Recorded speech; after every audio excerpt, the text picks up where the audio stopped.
I'm not leaving my wife. Yeah, I'm asking you to. See, I think you are. I think you're drunk to have this conversation. When you start using the L word, a guy can sober up pretty quick. You don't love me? I think you're great. You think I'm great? That's what's fault. You knew the rules. I was very clear. I will never leave my wife.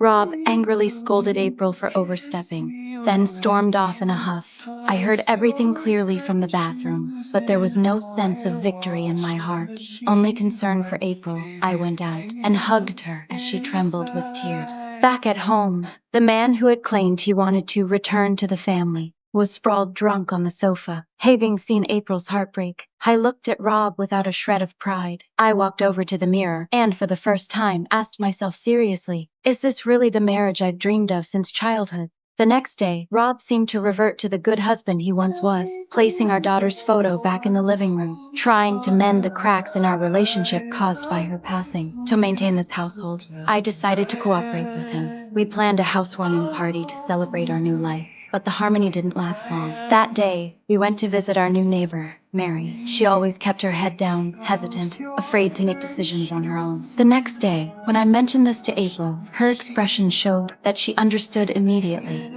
This woman, was she wearing a lot of makeup? She was. How did you know that? He hits her. You think? No, he isn't the type. He's very successful. April couldn't help but, with pain in her voice, tell me about her past. Her father had long abused her mother. She hated his brutality and despised the neighbors who saw it yet chose to remain silent. It was also the first time I realized that some women wear makeup not to look beautiful, but to cover the scars on their bodies. At the party, I couldn't help but watch Mary. I noticed the bruises peeking from her sleeves, her eyes filled with unease. Only after Rob repeatedly urged did Mary reluctantly get up to dance. But suddenly, Mary's husband appeared. I said come on! Hey. What's what we're gonna do? You can surrender if I want, but you're not touching mine.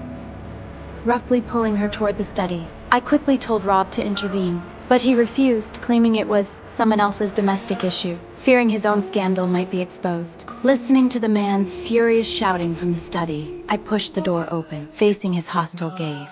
I forced down my fear and went to Mary's side, supporting her trembling back. Seeing my determined eyes, the man finally left.